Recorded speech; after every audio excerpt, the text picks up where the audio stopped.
Sekalang kasih saya hulurkan kepada pengerusi majlis. Salam penuh keadilan saya ucapkan kepada barisan panel hakim yang sentiasa bersama panji keadilan.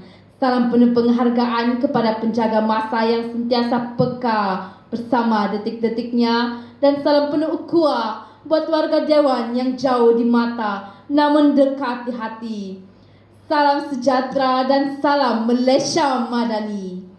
Berdirinya saya di sini bukanlah untuk membuang masa hadirin, bukan pula untuk mengalunkan irama pop ye-ye. Akan tetapi saya ingin menyampaikan pidato yang bertajuk Teknologi dalam Era Pendidikan.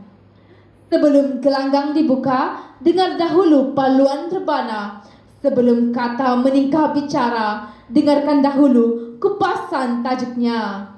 Menurut Kamus Dewan Bahasa Keempat, teknologi dapat diartikan sebagai aktiviti atau kajian yang menggunakan sains untuk tujuan praktis dalam industri, pertanian, perubatan, perniagaan, dan lain-lain.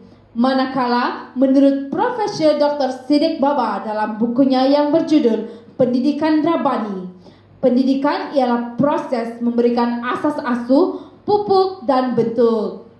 Murid tidak semata-mata menerima pengetahuan, maklumat dan ilmu. Sebaliknya diasuh tampil cemerlang dari sudut ilmu, peribadi dan akhlak. Secara tuntasnya dapatlah saya nyatakan di sini bahwa klausa teknologi dalam era pendidikan boleh diartikan sebagai aktiviti atau kajian yang menggunakan sains dalam proses memberi asuhan dan mendidik. Dalam gelanggang pidato ini, saya ingin mengupas beberapa teknologi, bagaimana teknologi menjadi wahana penting dalam era pendidikan. Hadirin dan hadirat yang dimuliakan, indikator saya yang pertama adalah keberkesanan dalam objektif dan hasil pembelajaran. Pendekatan menggunakan teknologi dalam pendidikan ini dapat meningkatkan keberkesanan objektif dan hasil pembelajaran. Pembelajaran menggunakan teknologi merupakan salah satu inovasi dalam sistem pendidikan yang diperbaharui bertujuan untuk penambahbaikan sistem pendidikan yang sedia ada. Para guru dapat membuat persiapan dan bersedia dengan lebih awal dalam menjalankan proses pengajaran dan pembelajaran. Melalui cara ini, guru dapat mencari maklumat-maklumat berkenaan dengan pengajaran dengan lebih baik. Seterusnya dapat menyampaikan kepada murid secara berkesan. Guru lebih kreatif dan inovatif dalam pengajaran dan pembelajaran dengan menggunakan pelbagai kaedah seperti pendekatan pembelajaran, strategi, dan penggunaan bahan bantu mengajar. Contohnya, Project Based Learning (PBL). Aktiviti melibatkan penggunaan multimedia, video interaktif, bahan maujud, internet, dan bahan media yang lain. Hadirin sekalian, indikator saya yang kedua adalah meningkatkan kecekapan para guru dan prestasi murid. Dalam kajian terbaru di Malaysia, penggunaan teknologi dalam pendidikan telah membantu meningkatkan tahap kecekapan guru dan prestasi pelajar. Aplikasi berbantu AI menggunakan teknologi kecerdasan buatan dapat membantu pelajar dalam pembelajaran. ChatGPT, Canva, dan Microsoft Designer adalah beberapa contoh aplikasi berbantu AI.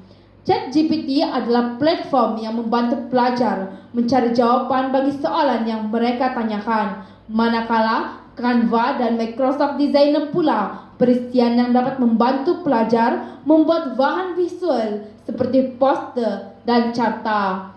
Penggunaan teknologi dalam pendidikan ini telah membuka peluang untuk pembelajaran yang lebih efektif dan menyeronokkan kepada murid-murid.